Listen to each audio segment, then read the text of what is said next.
Halo, selamat datang di Bincang Bahasa, tempat di mana kata-kata bukan sekedar kata, namun jembatan menuju pemahaman yang lebih bermakna.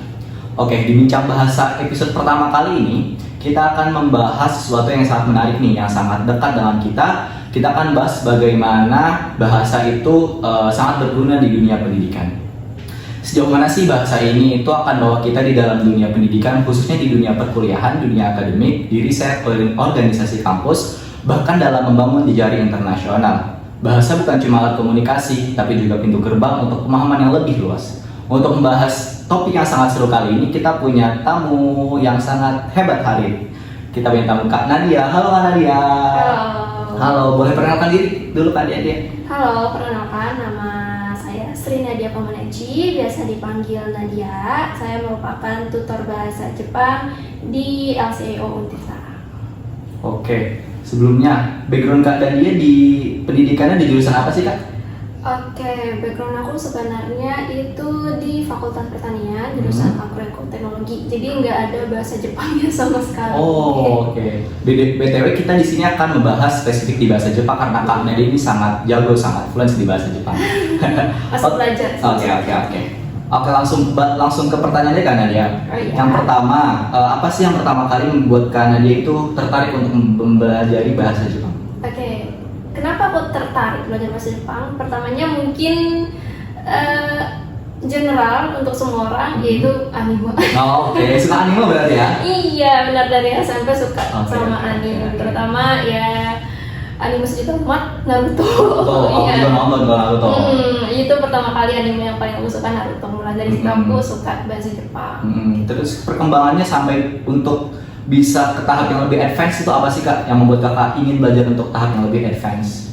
Tahap untuk yang lebih advance, awalnya aku suka bahasa Jepang itu karena anime ya. Terus karena belajar advance itu ketika aku SMA malah. Oh, Saat itu SMA waktu masa-masa kita pusing dengan SNPTN, SBMPTN itu aku tuh sempat berpikir apa aku ke Jepang aja kali ya gitu kan. Tapi memang waktu itu aku belum bisa bahasa Jepang sama sekali, belum bisa. Cuman memang tertarik doang. Akhirnya ya udah belajar, ternyata seru. Dan akhirnya di situ aku mau mulai advance dan alhamdulillah dapet JLPTN 5 saat itu. Oh. Jadi mulai saat itu aku lebih kayak ternyata bahasa Jepang tuh kayak gini ya gitu. Jadi pengen dilanjutin gitu dari situ.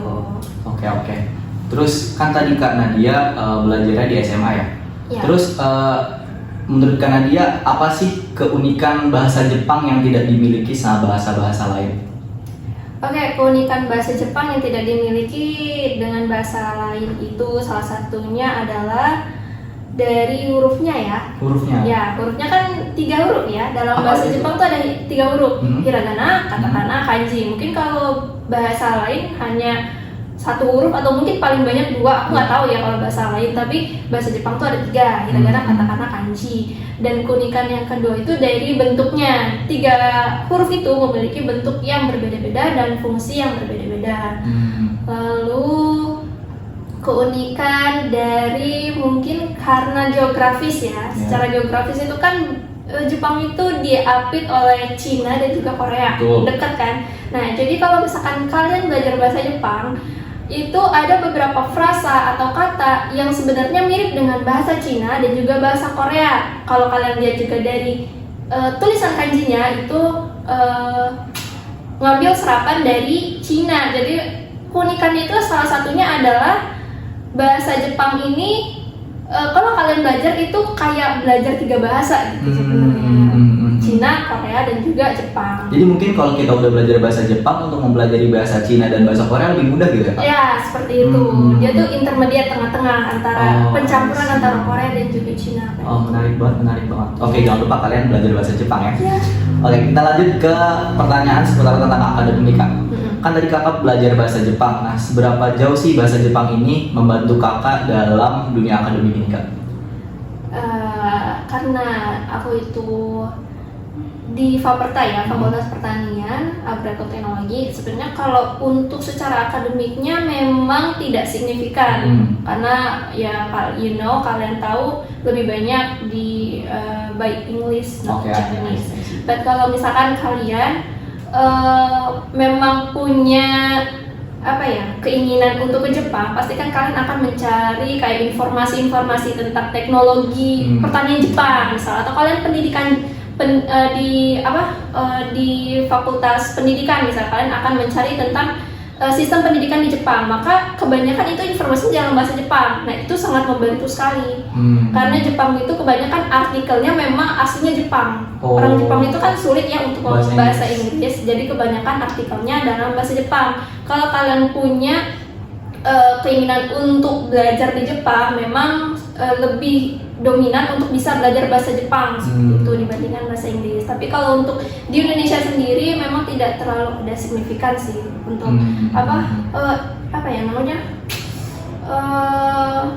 pengaruhnya ya, pengaruh akademiknya di Indonesia itu memang kurang seperti itu. Tapi ngomong-ngomong masalah peluang akademik nih Kak, dari bahasa Jepang ini ada gak sih kayak pengalaman lomba, magang, ataupun hal-hal lain yang membuat lebih mudah gitu dengan adanya bahasa Jepang? Pengalaman lomba, magang, atau mungkin scholarship? Iya betul banget.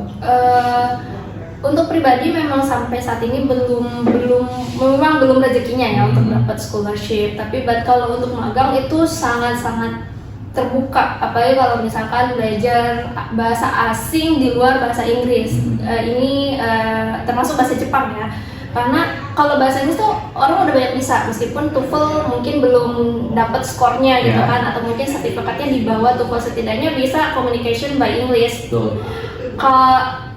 Kalau misalkan bahasa Jepang itu yang mempunyai skill untuk speaking by Japanese itu sedikit. Nah jadi itu peluang untuk magang, scholarship itu lebih tinggi sih. Misalkan kalian ingin scholarship bukan di Jepang sekalipun, tapi kalau misalkan kalian punya bilingual, itu kemungkinan untuk mendapatkan jauh lebih besar. Kalau untuk dunia magang sendiri, alhamdulillah aku sendiri untuk magang kerja itu kalau kalian bilingual jauh peluangnya jauh lebih tinggi dibandingkan yang cuman bisa bahasa Inggris doang seperti itu kan. Kayak di LCAO juga saya dapat magang di LCAO itu karena saya bisa bahasa Japanese. Terus saya juga punya lembaga yayasan di rumah pun itu karena bisa bahasa Jepang gitu. Berarti dengan belajar bahasa Jepang ini bakal sangat menunjang karir dan akademik di kedepannya. Sangat sekali.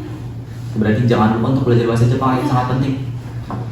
Selanjutnya nih Kak, belajar dari bahasa Jepang untuk refleksi kita nih Kak. Untuk waktu Kakak awal-awal belajar bahasa Jepang, apa yang ingin Kakak sampaikan kepada diri Kakak, pesan untuk awal-awal yang ingin belajar bahasa Jepang? Bagi kalian yang mungkin ingin belajar bahasa Jepang, itu pertama sih menurut aku ya, kalian jangan mikirin pusingnya kanji dulu. Karena kebanyakan orang yang ingin belajar bahasa Jepang ya, nggak jadi kanjinya banyak, pusing gitu kan. Kalian nggak usah belajar kanjinya dulu, nggak usah tahu bahasa Jepang hurufnya ada 3 gitu kan. Pusing duluan. Pusing duluan. Jadi stigmanya jangan negatif dulu, senengin aja dulu. Kalau kalian emang belum punya keinginan untuk belajar bahasa Jepang secara advance, kalian bisa sukain animenya dulu atau lagu-lagu bahasa Jepang dulu. Kalian buat kita bahagia dulu ya. Ya, kalau misalkan kalian udah punya kesukaan tersendiri gitu, nanti dengan sendirinya kalian akan ingin belajar gitu. Sebenarnya kayak saya juga awalnya saya nggak suka sama bahasa Inggris nggak bisa, apalagi bahasa Jepang gitu kan, nggak ada keinginan sama sekali. Dan saya baru seneng sama bahasa Jepang itu ya nularnya dari Naruto itu. Dari Naruto baru suka bahasa Jepang. Setelah bahasa Jepang, ternyata bahasa itu menunjang banget ya dalam karir. Baru saya belajar bahasa Inggris gitu. Jadi awalnya dari bahasa Jepang dulu malah ke bahasa Inggris. Itu pun kayak kalau misalkan ini untuk bahasa lainnya, kalau misalkan emang kalian nggak terlalu suka bahasa Inggris atau bahasa Jepang, pokoknya kalian ikutin dulu kata hati kalian sukanya bahasa apa. Hmm. Karena itu tuh bisa nular gitu loh. Kalau misalkan kalian sukanya Chinese, ya udah kalian belajar Chinese dulu, nanti nular ke bahasa Jepang, bahasa Korea kayak gitu. Karena belajar bahasa itu penting banget ya kan di zaman sekarang. Iya, penting banget. Apalagi kalau misalkan kalian mau masuk dunia kerja, itu pesaing kalian itu bukan lagi ribuan tapi jutaan orang. Kalau Betul. kalian memiliki kemampuan yang general dengan orang-orang lain, dengan orang-orang yang lain yang memiliki kemampuan yang sama, itu kemungkinan kalian untuk mendapatkan kerja itu sangat kecil sekali, meskipun Setuju, prestasi setuju. kalian tuh tinggi gitu Setuju kan. banget, Om. Jangan mikirin hanya karena prestasi juga, IPK juga. Memang itu membantu, IPK prestasi membantu, tapi kita itu bersaing se-Indonesia gitu loh. Bahkan satu dunia sekarang gitu, Pak. Iya, gitu. Jadi ya bilingual itu sangat membantu sekali. Oke, terima kasih. Terus pertanyaan selanjutnya nih, harapan kakak terhadap pembelajar bahasa Jepang di kalangan mahasiswa saat ini, atau kayak harapannya agar mahasiswa itu banyak yang belajar bahasa Jepang gitu. Oh, oke. Like motivation. Iya, betul. Oke, harapan aku untuk kalian yang ingin memulai belajar bahasa Jepang, tetap semangat. Jangan stigma negatifnya dulu terhadap kanjinya, tata bahasanya yang super duper pusing mungkin ya. Kalian sukain aja dulu budayanya, karena budayanya Jepang itu akan membawa kalian menyukai bahasanya, seperti itu. Oke, terus rekomendasi tempat di mana sih Kak kita buat belajar bahasa Jepang ini Kak? Oke, tempat ya. Ya, aku tidak bisa kayak mensuggest kalian untuk belajar bahasa Jepang di tempat ini karena kan kesukaan orang beda-beda ya kan. Jadi paling aku hanya bisa bilang kalau ini referensi dari aku aja ya. Aku itu belajar secara otodidak, bukan dari tempat kursus atau les. Mungkin kalau untuk kalian yang ingin belajar bahasa Jepang tapi minim modal kayak gitu kan, kalian nggak mau keluarin uang, itu bisa dengan cara aplikasi di Play Store. Itu banyak banget belajar bahasa Jepang. Salah satunya itu Mojigoi. Nah, lanjut itu aku belajar lewat buku. Itu Gakushudo. Kalau kalian cari di platform kayak Shopee, Tokopedia itu banyak. Dan selanjutnya aku juga belajar dari YouTube. YouTube itu aku biasanya listening Japanese, listening sushi. Dan kalian bisa juga cari keyword JLPT N berapa kalau kalian mau ngambil sertifikat. Itu kan belajarnya itu JLPT N1, N2, N3, N4, N5. Kalian cari aja keywordnya, kalian mau tes JLPT berapa, itu informasinya banyak banget, termasuk simulasinya juga banyak di sana. Dan terakhir yang pasti kalian selalu nonton anime.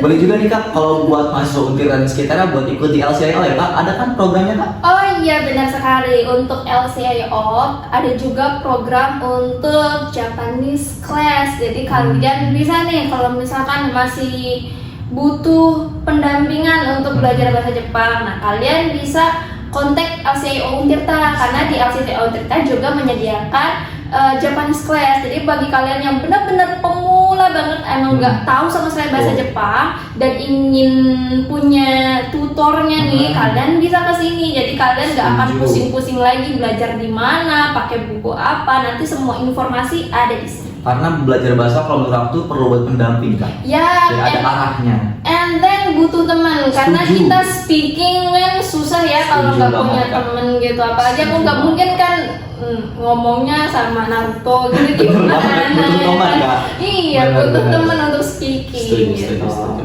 Oke, buat penutup nih Kak, boleh Kak ada satu kata-kata atau frasa dalam bahasa Jepang untuk teman-teman sobat bahasa? Frasa dalam bahasa Jepang atau kata-kata orang terkenal gitu dalam bahasa Jepang? Aku lupa sih, tapi pernah waktu di anime Naruto itu yang katanya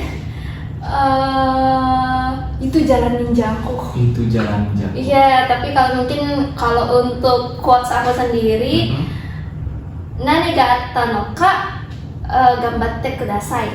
Jadi apapun yang terjadi tetap semangat. Oke, siap, tetap semangat ya sobat bahasa semua. Oke, terima kasih Kak Nadia atas waktunya dan insight-nya untuk episode pertama kali ini. Semoga bermanfaat untuk para pendengar Sobat Bahasa. Dan sampai jumpa di bincang bahasa selanjutnya. Bye bye. Dadah. Dadah.